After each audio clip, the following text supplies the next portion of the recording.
we need to talk about Battletoads. Whenever anyone brings up this game, they like to bring up the fact that the turbo tunnels are the most difficult thing ever invented. Battletoads is defined by this level. Everyone hates it. There are videos dedicated just to making the sole level easier. But that raises the question, should you beat this level? Do you understand that this is not the end of the game? I can understand the misconception. The map screen that you're shown at the very beginning only shows up to this level, so maybe people actually believe that this is the end, this is the final, most difficult challenge.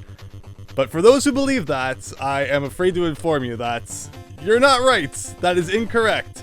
This is only level 3 of a 12 level game. So while playing the turbo tunnels, you are not even a quarter of the way through the game. So in this video, I think we need to talk a little bit about the turbo tunnels, clear up some misconceptions surrounding them, because if you think this is bad, you have no idea what comes later. And I think Plato said it best when he said there are two kinds of people in this world. Those who think the turbo tunnel is difficult, and those who wish the rest of Battletoads was as easy as the turbo tunnel. So strap in, as we have a lot to discuss in why the turbo tunnel is actually one of the easiest parts of Battletoads.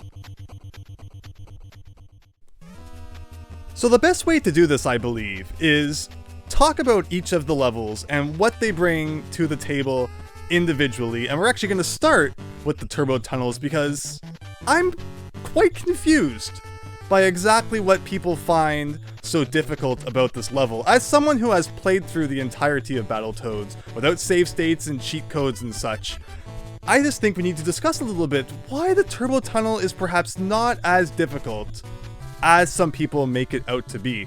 So the level starts with a beat 'em up section. We'll discuss that a little bit more as we talk about the rest of the game, but once you get to the actual speeders that you ride, the speeder section is broken up into 5 different parts, which are exactly the same every single time that you play them. There is no random element whatsoever in the speeder portion of the turbo tunnel. The barriers always appear in the exact same spot. Even when enemies appear on screen, they always move in the exact same pattern. So once you realize you can kind of just hang out at the bottom of the screen, they should never be any issue to you.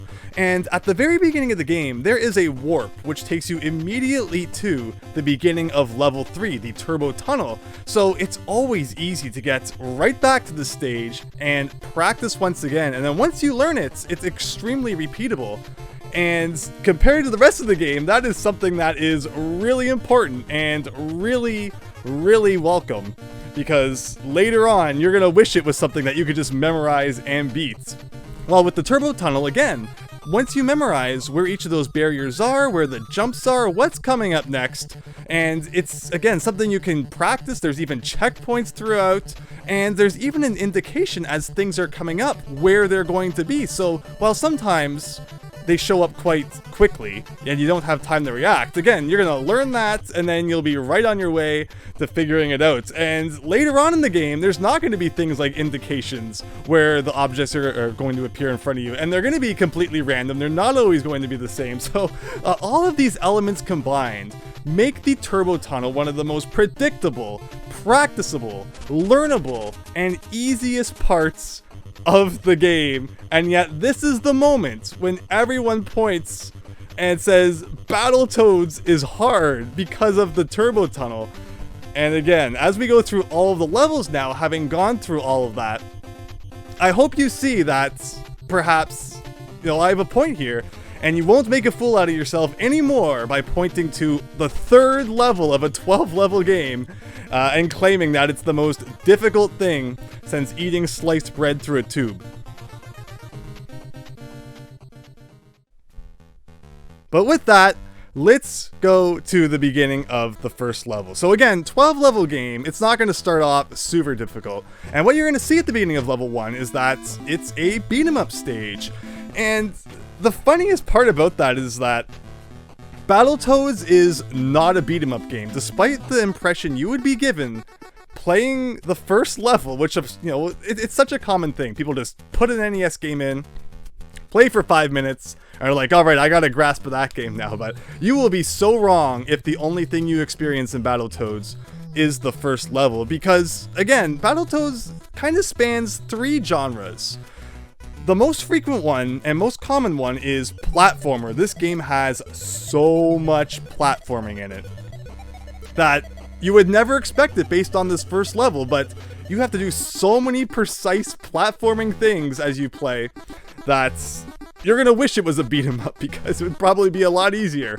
The second most common genre is racing or driving or just vehicle riding.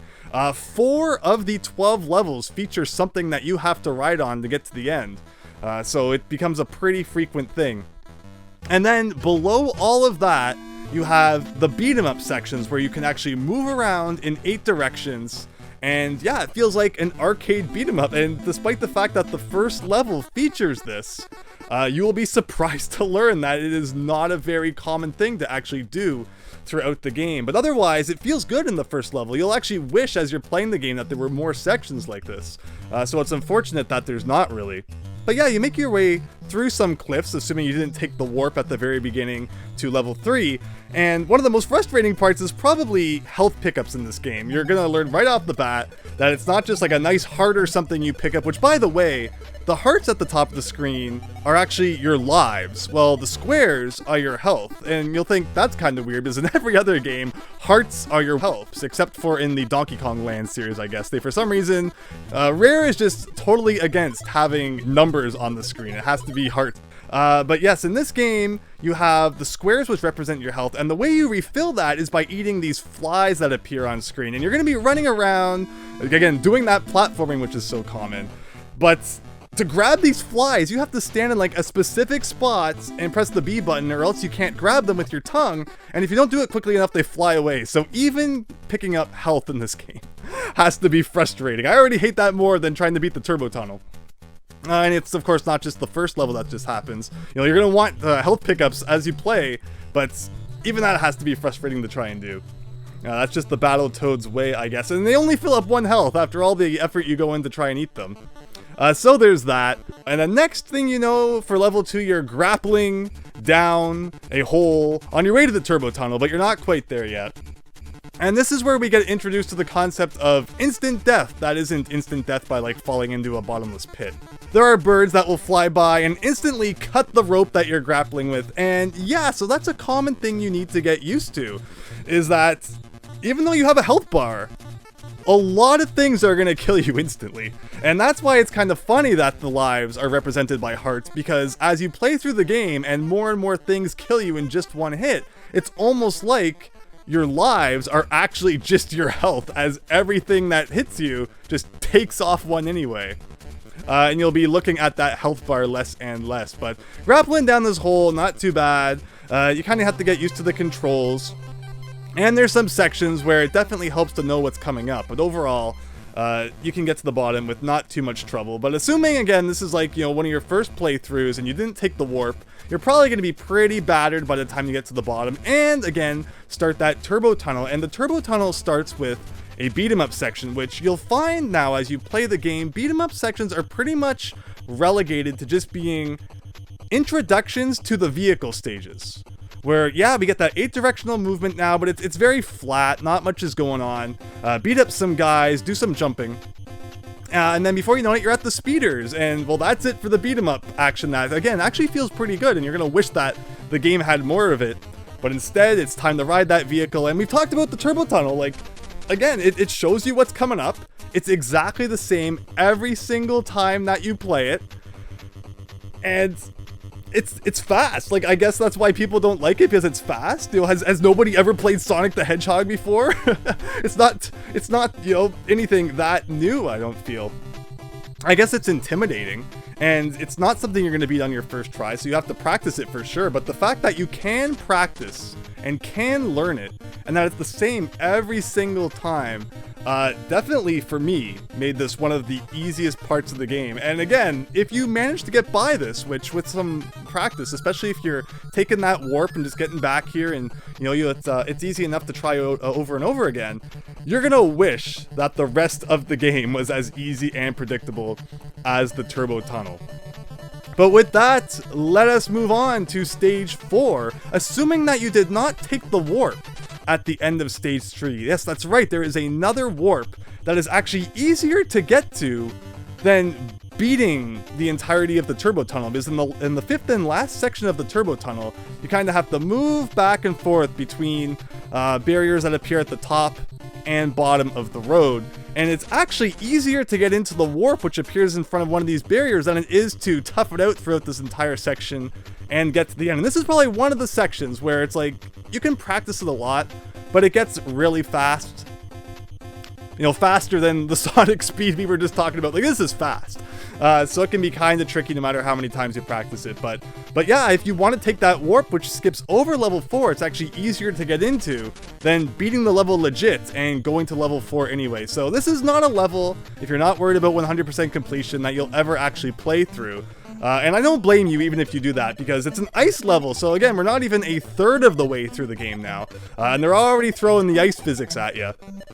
And as you'll see, it's a platforming, side-scrolling level. We don't get that 8-way direction for a beat-em-up. No, it's just, you know, slippery platforming. That doesn't always feel so great. And then, yeah, you're just sliding all over the place. There's some funky jumps. There's instant death spikes all over the place. Not my favorite level by any means, so, you know, if you skip this one, you won't hear any complaints from me. And that takes us to level 5, where, again, you know, you start off, it's like, oh, we get that 8-directional movement, but nope, you're jumping right onto a surfboard, because it's kind of like a vehicle stage. Is a surfboard a vehicle? I don't know, maybe if it was motorized. Are these ones motorized? They could be. Can't really tell, I guess. We're too zoomed out and they're too pixelated. But again, this is a case where, you know, now we're riding something, the screen is scrolling automatically, we have no control really over what's going on, and again, you know, now there's no indication of what's coming up for us anymore. That was a luxury we had in the turbo tunnel that we will very rarely have going forward while riding a vehicle. These logs appear and they take off half of your health, so I mean, Rare could have been really mean and made them instant death logs, but these are only like the slightly deadly logs, I guess, where you can take 2 hits, and thankfully again, these appear in the same spot every single time. But still, it's like, you know, it's not the easiest thing. And then you get some whirlpools, which again, easy enough to dodge. And then, wow, actually, it's not, you know, we don't ride that right to the end of the level. We get to do a little bit more beating up, and we fight our first boss. But this guy is easy, though. If you had picked up one of the, I guess, sticks, logs, poles, probably a pole, earlier on in the stage, you can kind of just get him stuck into a corner, beat him like 16 times, and then it's back onto the surfboards for you, except now, unlike before, where the logs were always in the same spots, these mines that you encounter are completely random, and again, there's no indication on where they're going to be before they appear on screen, so sometimes it almost feels like you get stuck in an unwinnable situation just because of the random nature of them. But if you can dodge those, do some crazy jumps, you'll be at the end of level 5, which, again, this part's not too difficult, and it doesn't go on for too long, which is why it's probably still feels a little bit easier than the turbo tunnel may have, but that random element does definitely make for a bit of a tricky situation, especially as the scrolling starts speeding up, because Rare could not just leave it alone.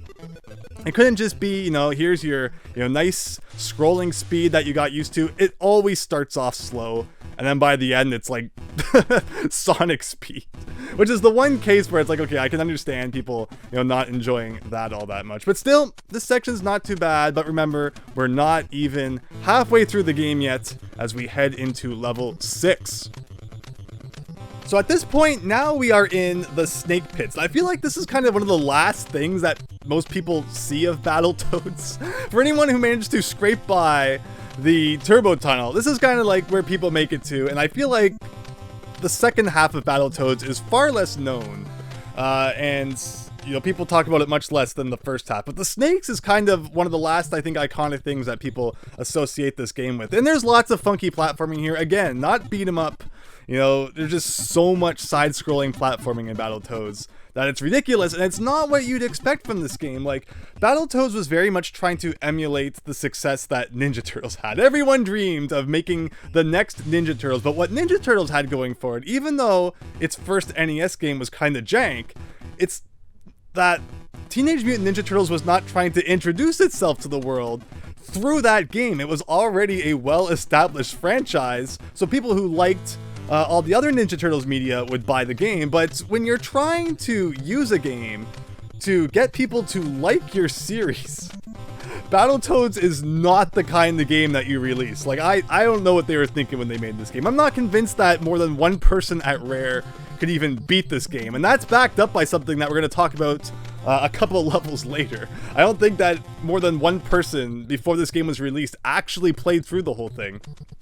But yeah, so I'm not sure what kind of game is it supposed to be. What do you think? It's not a beat 'em up. Like, it's so much platforming, which I don't think is what they should have gone with. If you want a game, a Battletoads game with more beat 'em up in it, definitely play Battletoads Double Dragon, kind of the 8-bit sequel. That game is so fun and has a lot more beat 'em up elements to it. But in the meantime, here we are in the Snake Pits. It's like 4 rooms where you just gotta do a whole bunch of jumping and climbing and doing all this weird stuff. And again, a lot of it's like you kind of need to learn what's coming up. It's not too unfair, but of course they place instant death spikes everywhere, so you know, gotta die in one hit. That health bar isn't allowed to do anything. Now we're approaching halfway through the game. Don't expect you know, the health bar to mean all that much. But with that, we're moving on to level 7. Again, this is where I'm assuming most people probably don't know much about Battletoads, because did you know that's alright, it's starting off with the 8-directional beat 'em up section, and as you go through it, there's now enemies that will kill you in one hit. So again, get used to that sort of thing now that we're halfway through the game. But as established previously, when the level starts with an 8-directional beat 'em up section, that means it's vehicle time. You ride a jet through the volcano. Oh my god. How can people complain about the turbo tunnel when this section exists? And you know, it starts off innocently enough.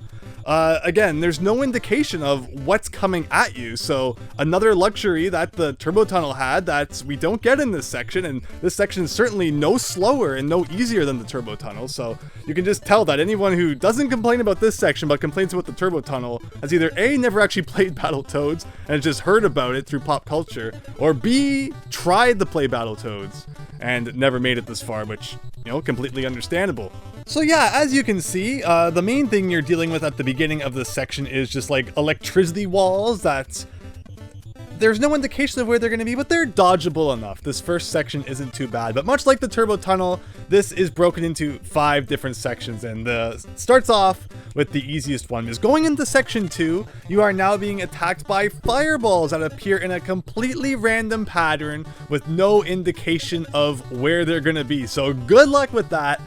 Just pray, cross your fingers that it doesn't appear in a pattern that gets you stuck, because of course one hit and you're dead. So try and get through that. And then going into section 3, now you're being attacked with missiles, which once again, no rhyme or reason to their exact attack pattern. They come in from the bottom, shoot up to the top of the screen, and then come back down. And sometimes you can kind of hang out on the left side of the screen and you'll be completely safe, while other times it feels like they're coming after you. So again, no indication, no learnability, no memorization can help you through this. Unlike the turbo tunnel, you're completely on your own and you just have to wing it. It's the only thing you can do, and that gets you through section 3. So going into the 4th section, now things are starting to move a little bit faster, and there's no indication again of what's coming up, so you just kind of have to assume where the electric gates, which we're again seeing return from that first section, are going to be. And if you don't guess correctly, you're dead, and there's no way to know where they're going to be before you smack into them, before they appear on screen. So this is definitely a situation where it's like, you just need to play it until you have it memorized. And it's more difficult than the turbo tunnel, because as difficult and fast as the turbo tunnel can be, at least it always gives you some kind of hint on what's coming up. And you can die, of course, but you never feel that cheated. If you stick with it, you can definitely get through it. But it does not feel good in this situation to just be trying to dodge the electricity, and then, oh, it showed up in a place where, unless you knew it was going to be there, it was completely undodgeable, and you just need to, play it over and over again until you've got that figured out. But get by the first electricity, and then the next thing that appears is an electric gate that opens up. Fair enough. But then there's another one that shows up, and it closes in on you, so you're going to be sticking as far to the left of the screen as possible, because that's what gives you the kind of most time to react to whatever shows up. But by staying on the far left, an electric gate closes on you and you die. Ugh. But get used to this, because you're in the second half of Battletoads now, where there are going to be deaths galore that you had no way to prepare for. And that is one thing I definitely criticize Battletoads for. There's difficulty. There's like, a tough part of a level that might really throw you for a loop, but you never feel like it was unfair. You feel like, okay, I had the tools to beat it, I just need to get better, and I should be able to overcome that. But late game Battletoads definitely takes pride in moments where you had no choice but to die, and understand that something which you had no way to predict was going to happen, and then the next time you play, you can get by it. Again, the Turbo Tunnel did not have any moments like that, pretty much. Some people may argue there's a few, but nothing near what you see in the later game. But assume you get by part 4, and now you're in the 5th and final section of the Volcano Jet. And this part moves so fast that they actually do bring back the indication of where the electric fields are going to be in front of you. The problem is, it starts moving so fast that even these indications are sometimes not enough time to move into the proper position that you need to without knowing beforehand where you need to be during the next part of the section.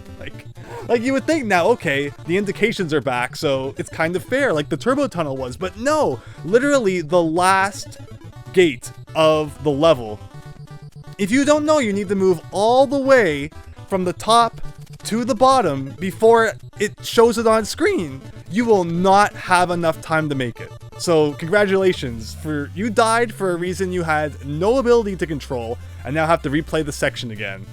So that is the kind of evil thing you deal with while riding this jet, and I hope that through seeing this alone, you can understand that this is worse than the Turbo Tunnel. It really is, and there's no reason that anyone should be able to point to the Turbo Tunnel and say that's what makes Battletoads so difficult, when level 7, again, out of 12, is already this unforgiving. But okay, we've beaten that now. The jet's behind us, and it doesn't come back, I can tell you that. So no more jet sections, but somehow the game still finds a way to be incredibly evil. But now we're in the Intruder Excluder, level 8, and as you'll see, it's a vertical platforming stage again. No beat 'em ups here, but also no vehicles. You're just ascending vertically. This is the second time in the game we're kind of seeing that vertical stage orientation, where in level 2 we were descending, now we're climbing up. And you'd think, okay, well that's cool, something different now, until you realize that as you move up through the level, so is the death bar. You would think for a game that came out in 1991 that you might actually be able to scroll upwards and downwards, but no. It's like if you accidentally go below where you've scrolled the screen up to, you're dead. So congratulations, that was a conscious decision that was made to make your life more difficult. Also in this stage, the instant death gas is introduced, because there just were not enough things in Battletoads that killed you instantly. Now there has to be a gas that comes out of the wall sometimes and just knocks you right out regardless of how much health you have. Why wouldn't the Dark Queen just fill a room with this stuff if it kills them so easily? Maybe that would have been smart, but we're not here today to question how dumb video game villains are. You're gonna climb up through this level, do all sorts of crazy platforming, which again, this game is very much a platformer. It's not a beat 'em up, despite what that first level would have you think. As much as I would like more beat 'em up sections, you're doing platforming, and the platforming physics in this game are thankfully not too bad. The jumping feels okay. It's not too bad. It's not like Mario perfection or Mega Man perfection, but it's decent enough platforming that you thankfully don't feel too cheated when platforming goes wrong, but there's still some pretty janky sections that Feels like this was not made at first to be a platformer, but for some reason became one, so enjoy. But if you get to the top of that, you fight another boss, which of course has the ability to kill you instantly. So just throw that health bar into the trash. The hearts, which are supposed to be your lives, are your health bar now. And how about that the life bar? Again, the health bar, the life bar, what's the difference, right? Why does it have to stop counting at 5 hearts? It's such a horrible thing not knowing as you play through the game exactly how many lives you have, because it counts past 5, but it doesn't show it. So you're always on edge. It's like, okay, do I have 5 lives? Maybe I have 10, maybe 15. It's never know how close you are to destruction. And it again makes you wonder why Rare could not just use numbers like any normal company would have. But nope, you gotta have this abstract representation of your lives / health / fleeting existence, which you must always be worried about. But that's level 8. It's not the worst level in the later half of the game. That would probably be either level 9 or level 10, or maybe level 11 or level 12. It does not get any easier from here, but you are now in the Terra tubes, which start with you instantly being shot from off screen with no way to know what's coming. So enjoy having half of your health getting taken off from that, but just in case that didn't kill you, getting too close to the enemy that shot that at you, despite the fact that you have to get right up to them in order to punch them and beat them up, sometimes they just touch you and instantly blow up and take off all your health, even if it was full. So congratulations, you have now found another way to instantly die in Battletoads. It wasn't that hard to find, honestly. But continuing on, assuming you beat up a few of those guys, now you have to grab this floating propeller thing and float downwards. But for some reason, the screen shows a whole ton of what's above you and none of what's below you. So enjoy having your butt implanted into instant death spikes several times, because you have no way of knowing exactly where you are going. But once you've got that figured out, beat up a few more of those robotic enemies that can kill you instantly, use another propeller to fly upwards and probably die a few hilarious times in that way, and then you find this gear, and you're not going to have any idea exactly what this gear is because you've never encountered one in this game before. And in most games, when something new is introduced, they give you a bit of an opportunity to learn about it before they get super serious with it. But not in Battletoads, of course, so you may assume it's going to chase after you, and if you do that, you are correct. But then you get to the end of the hallway, and you're given 2 options on what to do. There's a gate in front of you, and then there is a little spot of water down below. And you're probably going to think, okay, well, I'll jump into this water, hang out, and let the gear go by and crash into the gate. But should you do that, you will die, because the gear actually goes down into the water and kills you if you're in there. It's a 50-50 shot the first time you get there. Should you stand in front of the gate, or should you go into the water? And your instinct is going to be to go under the water and let the gear keep going, assumedly, because that would actually make sense. But no, if you go into the water, you die. So there is a completely unavoidable death that you pretty much had a 50-50% chance of either encountering or avoiding. And I'd say even a worse chance than that, because you're gonna dive. Of course you're gonna go into the water. Why would you ever assume the gear would make a 90-degree turn down into the water and kill you? But that's just another cheap death that Battletoads throws at you later in the game that you had no idea what was gonna happen and didn't have the chance to avoid. But you should expect this at this point. And again, the Turbo Tunnel was much more fair than this, I think. But okay, so you've learned your lesson this time. You stood in front of the gate instead of going into the water below it. But don't think you're out of the water yet. You're gonna jump down the next pipe, but don't hang on to the left side of the wall because you'll land in spikes that you had no idea were going to be there, and there was no indication otherwise. Like an arrow or something, fine, that'd be fair enough. But no, they just let you jump down, and if you pick the wrong side, that you had no way of knowing, well, that's your own fault, I guess. Okay, so now you know about the spikes, so hold on to the right, go down to the next pipe, hold to the right as well. Nope, now there's spikes on the right. So there's just a whole bunch of lives that you had no choice but to lose because the game decided to be cheap. So you hang a right, you hang a left, and then you land on another set of spikes that's a little bit to the left. Like, even if you assumed maybe, okay, well, it's left, left, or right, left, right, they're so soon afterwards that you can hit them anyway. And again, this is just another section where it's like, there's no rhyme or reason to anything that's happening here. It's just a section set up late in the game, put there to drain your lives so that you'll get game over and have to start again from the beginning. It's not fun. It's not something that you feel like you can use the skills you've learned throughout the game to help you beat. It's just a bunch of cheap tricks, but that was what Rare was into back in the day, and that's why if you played Battletoads, you probably didn't get too far, and that's why Battletoads probably never took off as a massive series, because they were laughing at the player while putting all these cheap traps in, well, I guess not realizing it might not give the game the most favorable reviews. Oh boy, but again, I would take the Turbo Tunnel over this any day. But assuming you're still putting up with this game, and you get past all that, you get to another section where you break the gates, and you fall down some more pipes, and again, there's even more spikes that you have no way of knowing where they're going to be. You have to fall down the pipes and know to either hold the left direction or the right direction, and the only way to find out what the correct thing to do is to die over and over and over again.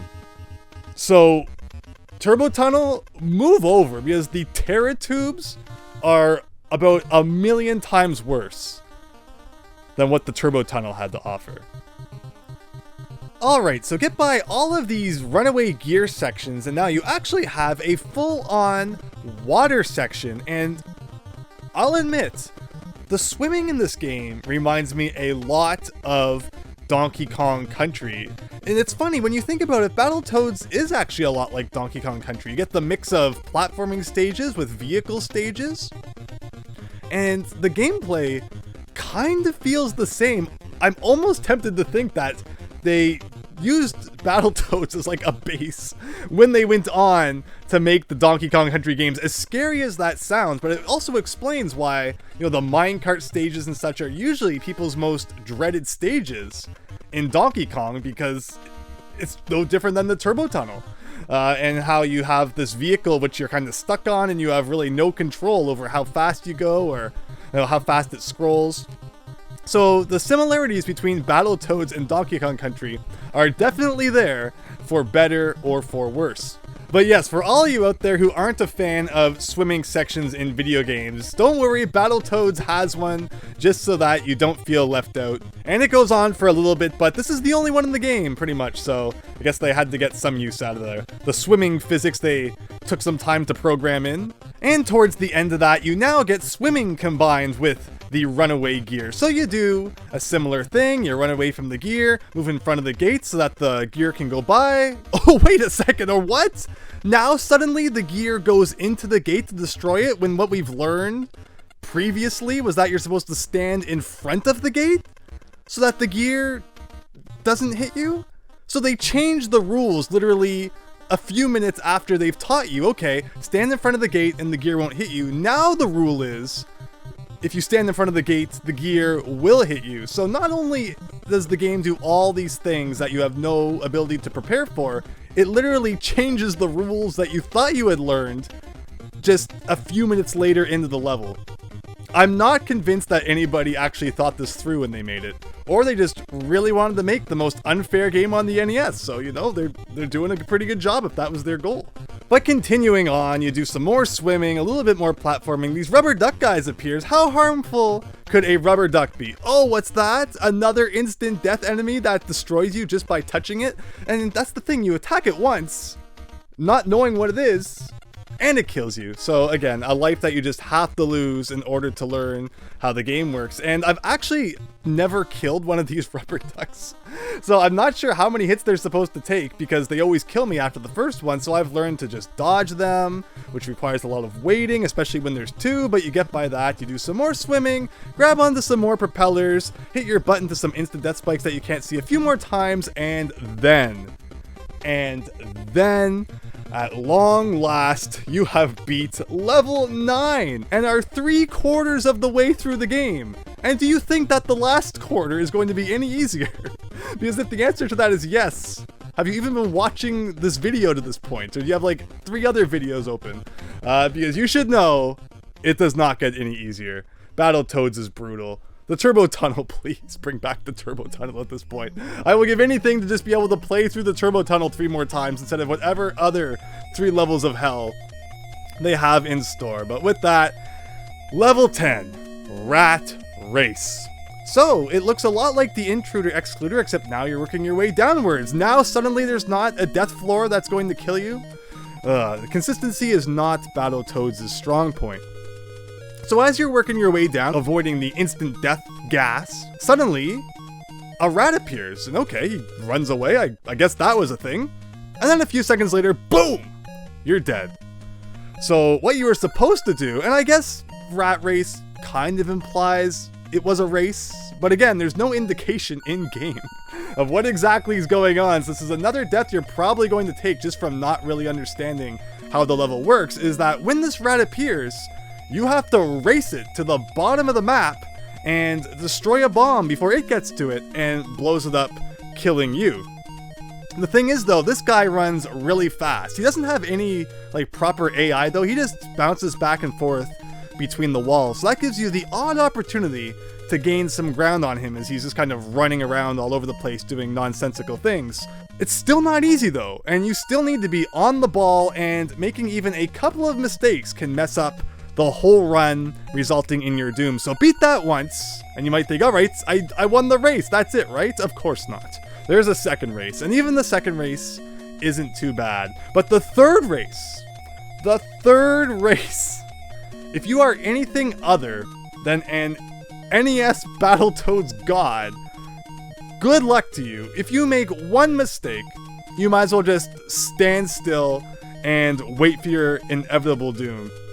Again, Battletoads has some great ideas in it, some really fun ideas, but they always have to push it too far to the point where it's way too difficult, way too tedious, and just frustrating rather than fun, because you are just, there's nothing you can do. You can't make one mistake during this final portion, or you will not make it to the end. And the NES D-pad is like a cheese grater on your thumb when you're moving it constantly in different directions. Prepare to lose your thumb, because this part is brutal. And then you can get to the bottom, and there's an electricity beam, which will sometimes be there, and it sometimes won't, so you have to time that as well, and if you don't have the proper timing, you get hit by that, the rat gets to the bottom, and again, you are blown up. So this is going to take a lot of tries. It's all memorization, just memorizing the way that the level is designed as you descend, and if you even like clip the side of a platform just a little bit on the way down, you can just destroy your entire run. So, good luck. I will take the turbo tunnel, please. It moves on its own, so you're not grinding the skin off your thumb, and it tells you what's coming up, and just overall, it's a lot more forgiving than this extremely stressful, precise platforming section, where even a single mistake is no different than smashing your speeder bike into a barrier during the turbo tunnel. And if you get to the bottom even before him, you actually need to attack the bomb, so you need to be standing in the perfect spot. You know, you're just running with adrenaline and you're like freaking out. You still need to position yourself properly, press B, you'll start to wind up for an attack, and if the rat touches the bomb while you're going through all that, you still lose. So congratulations. So close, yet the pain is not over. But assuming you beat all that, you get to a boss, and maybe they never assumed anyone would actually beat that level, because the boss at first doesn't even seem like it's done being programmed. He kind of just stands against a wall, and you can take a bunch of hits against him, so it definitely doesn't feel finished, but if you hit him enough times, he kind of starts moving around. But overall, it's not too difficult of a boss, as long as you don't get crushed, because of course, it has the ability to crush you and kill you in one hit. But thankfully, compared to the rest of the level, the boss, surprisingly, is the easiest part. So take care of that, and you are on your way to level 11. 2 to go.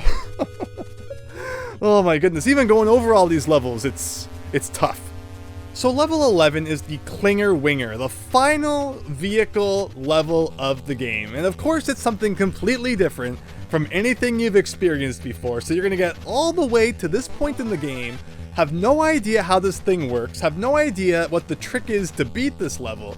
And you're probably going to lose all your lives and all your continues and have to go all the way back to the beginning of the game and have to play through the whole thing again just to get another shot at what is a completely broken, jank, and garbage gameplay mechanic. So the level instantly begins with you walking forward onto this bicycle thing, and you're chased by this giant energy ball. And the way it works is if you are holding in the direction that you are moving, you move faster, and then as the bike changes directions automatically, you need to change which direction you're holding on the D-pad in order to get that speed boost in that new direction. The problem is that the energy ball following you actually moves faster than you do. How is it fair to be chased by something that moves faster than you can? So if you're on a straightaway and it's anywhere like within a few feet behind you, it's gonna catch you and kill you. Did anyone think this through when they made this game? And the thing is, you can try as hard as you might, and it will feel like no matter what you do, this thing catches you, which of course it would. It moves faster than you. How are you ever supposed to dodge that? The only thing I've found that gave me just a little bit of an edge is when you get to the corner of a road and a cross section, you have to pause, reposition your thumb on the D-pad to the new direction, and unpause, and then repeat that throughout the whole stage, and that will give you just enough breathing room to make it to the end. Those milliseconds that are wasted changing the direction of your thumb without pausing are enough to cause the energy ball to catch you pretty much every time. I have never beat it without doing the pause break technique. That is how close they made this. This could be an enjoyable level. It could be just like, okay, a kind of fun thing before the final level, but no, they push it way too far, and it is just brutal. Even with pausing, there's still a chance it's going to catch you. Like, it's still very, very possible that it won't work out. But if you just push on, you may finally get a winning run. And look how long this is. It is long. Again, it's not even like they expected to do this for just a little bit.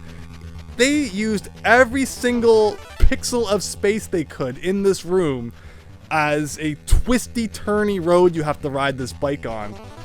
And again, cheese grater, thumb, it doesn't feel good. So pausing is like the one saving grace that can make your life a little bit easier, where every time you get to a corner, pause, reposition your thumb, unpause, but you're probably going to break your start button if you do that. So take your pick, break your thumb, break your start button. It's a tough choice to make for sure. And one more thing that should be mentioned about the wing dinger that alludes to something I mentioned previously about I'm not sure this game was ever properly tested by more than one single person. And that is, as you'll notice at the beginning of stage 11, there are two clinger wingers there. Clinger, winger, dinger, binger, whatever they're called. Go search it up on Bing if we're that worried about the technical term, but there's two of them there. You grab one of them in the single player mode, so obviously the second one is for the second player if there's one, right? Apparently, according to NES folklore, I have never met another person in person who could beat Battletoads, so I unfortunately have not confirmed this myself, but apparently, if you are playing with two players, and both of them are still alive by this point, the second player will get on the bike, and it will not move. The second bike is broken and will never move if a second player jumps on it, instantly resulting in them being killed by the energy ball.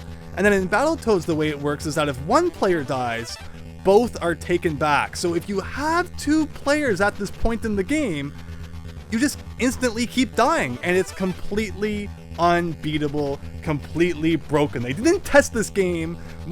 Not more than one person at Rare could beat this game. And just again, what were they thinking that this was going to launch Battletoads as a respectable series? Once you get to the end of the road, the level's not over. In what is probably the lowest budget boss I've ever seen, you now just fight this orb, which kind of comes at you and has some of the worst hit detection I've ever seen. But beat that guy around a few times. And finally, after all that, no more vehicle sections. We are at the final level, the Revolution. It's a tower that you climb to the top, and it looks cool. This level looks really cool, but much like the last vertical level, you have a rising death bar, which is not something you want to have when you're doing extremely precise platforming. And not only that, just to make this level even more fun, they introduce reappearing and disappearing blocks from the Mega Man series. So good luck timing those, and if you even screw up a little bit, you're probably going to fall to your doom. And sometimes these blocks are off screen, so you know, Mega Man, you can kind of usually just stand there for a little bit, watch them, figure out their pattern, and then give it a go. But then, no, not in Battletoads, they're off screen, so you kind of just got to anticipate where they're going to be, and sometimes the timing doesn't line up because you couldn't see them and had no way to anticipate the timing. So enjoyed dying from that a whole bunch of times. But otherwise, this tower is riddled with instant death enemies, extremely precise platforming, and even at one point you're just climbing up and this head appears on the side of the screen, so you're like, okay, is this a mini boss or something I have to fight? And then before you even have time to react, he just blows you off the stage, killing you instantly. And you go, oh, well, I'm sure happy I had the opportunity to understand what I was supposed to do there before I was killed instantly. But then you remember that this is the 12th level of Battletoads, and you should expect nothing less at this point. Where the solution is actually to grab a bar and hang on to it while he, blows you around, but you're not going to know that until the first time it happens, so add that to the list of deaths that are completely unavoidable on your first playthrough through the game. But you keep jumping up, you keep climbing, keep doing extremely precise platforming in a game that you thought was a beat-em up when you turned it on. Silly you. It's been everything but a beat-em up by this point. And after all of that, you get to the top of the tower, and it's the final battle against the Dark Queen.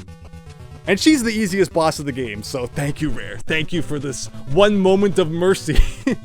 Not making this like an extremely difficult battle. And even better is that actually if you game over during this fight, unlike any other point in the game where game overing means you replay the level that you game overed on, you will actually start at the final boss if you game over. And yeah, she's not that bad. She kind of just flies around with her massive legs. And she's extremely avoidable, and then when she stops, you hit her a few times, and then avoid her again, and repeat that for a couple minutes, and you win. The game is over. So what do you get for that? You get like a really brief final message cutscene. Like, it's not even really a cutscene. It's just kind of using elements that you've already seen throughout the game. And you get a message on the screen, and there's not even like an ending theme. Like, congratulations, here's a happy theme to cheer you up from that garbage you just played through. The boss theme just keeps on going. There's not even a special ending music. So then once you press the button, you're taken back to the title screen with everything you just spent your last, few hours, days, weeks, months, generations, multi-generational attempts at beating Battletoads. It's all erased in that instant as you're taken back to the title screen with no evidence of your accomplishments remaining. And with that, that is everything you need to know about just how ridiculous Battletoads is. And I hope that after hearing about all that, you will never make the foolish mistake again of using the Turbo Tunnel as a kind of benchmark for what a difficult part in a video game is. Don't make a fool out of yourself. If anyone ever brings that up, you should be like, oh my gosh, no way, Rat Race, Terra Tubes, those are way more difficult than the Turbo Tunnel. And if they go, what are you talking about? You can just say, exactly. Exactly. Oh my goodness. So I hope you enjoyed this look into just what makes Battletoads so ridiculous, because it's not the Turbo Tunnel, one of the most reasonable, learnable, repeatable, predictable, easy parts of the game. It's everything that comes after that. So I hope you had fun learning about that. Thanks for listening to some random guy on the internet ramble on about why Battletoads is a ridiculous game, and it amazes me to this day that Rare still went on to make some of our childhood favorites. I hope you'll join me next time when I talk about more NES game shenanigans, because don't worry, Battletoads is just the tip of the slimy iceberg. So with that, thanks, and see you later.